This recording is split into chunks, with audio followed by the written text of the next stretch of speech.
It's a very windy day today, so I hope there's not too much wind noise.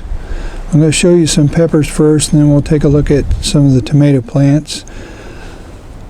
There are some of these that have abbreviations. I don't have any notes with me, so hopefully I won't forget too many of them.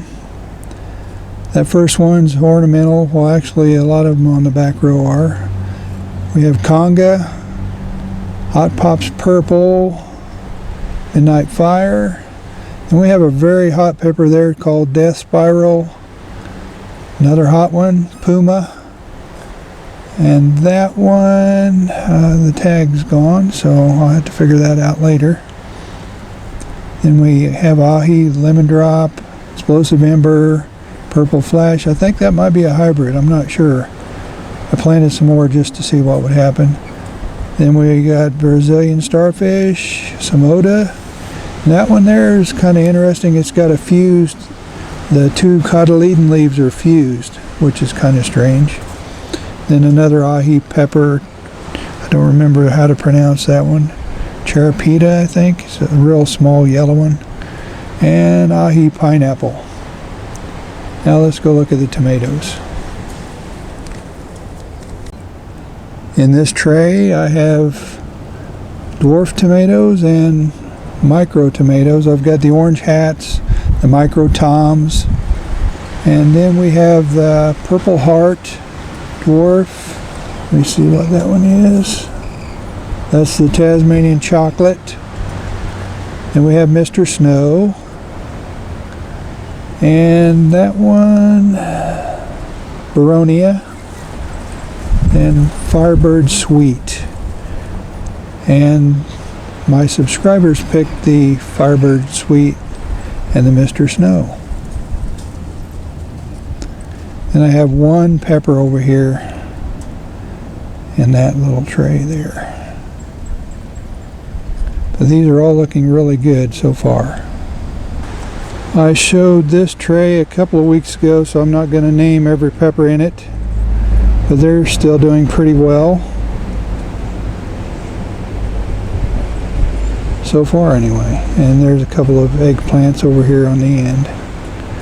And we have two little pots with baby strawberry plants, and for some reason this one over here, they died out. I'm not sure what happened there, but just in that one pot.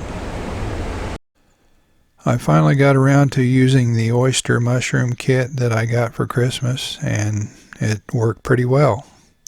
It only takes a few days from the time that you first notice the mushrooms until they're ready for harvest. And harvesting the mushrooms couldn't have been easier.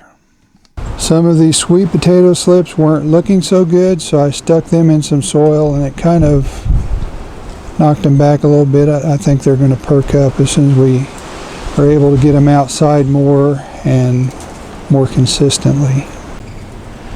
In this tray we have the F2 hybrid from the Black Pearl project. Then we've got our micro tomatoes over here. I meant to have all of these transplanted already, but into bigger pots, but I just haven't got around to it. We've got little tomatoes on both the micro toms and the orange hat. Along with these three trays, I also have one more tray that I have started, but none of them have sprouted yet, so as soon as they do, then I'll go over what we have in that tray. This is the Goji Berry that I bought, and this is the second year that I've overwintered it, and it's coming out really early and really strong. I've got lots of green on it already, even though we've got quite a bit of cold weather still to come. These are the two Goji Berries that I grew from seed last year, and they're also coming out pretty strong. I had them covered up with straw, but I'm pretty sure they would have been fine without it, the way everything looks. But we have lots of green already, so these will take off very soon. Due to current events in the world, I'm changing a few of my plans. I intended to get about 4 or 5 bales of straw, but since I'm trying to stay home more. I'm going to get by with the 3 bales that I have. Haven't made up my mind exactly what I'm going to do with them, but that's what I'm going to try to get by with this year. We'll see how that goes.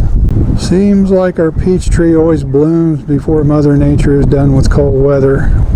We're due to have a low temperature of about 24 degrees Fahrenheit in a couple of nights from now, and I'm sure a lot of these blossoms will freeze. I'm going to try to wrap a tarp around maybe 1 or 2 limbs and try to save some, but I'm not sure how that's going to work out. The fennel and the rhubarb are starting to come up pretty good, so I think I'm going to throw some straw over those because it's going to get pretty cold. I've got the bananas uncovered since it's so warm. I just posted a video a couple of days ago about how these are doing, so if you want to know more about the bananas, I'll put a link down in the description and at the end of this video. But the Musa velutina is still alive, and so is the Musa basjoo. Once I make up my mind where I want to plant everything and actually have a few things planted, I'll use some of these wood chips here to fill in some bare spots and maybe some spots that have a few more weeds popping up than other places. And if you're just now finding this channel and you haven't subscribed yet, please subscribe. That way you can follow along, see how the season goes. Everybody stay safe out there. We'll see you next time.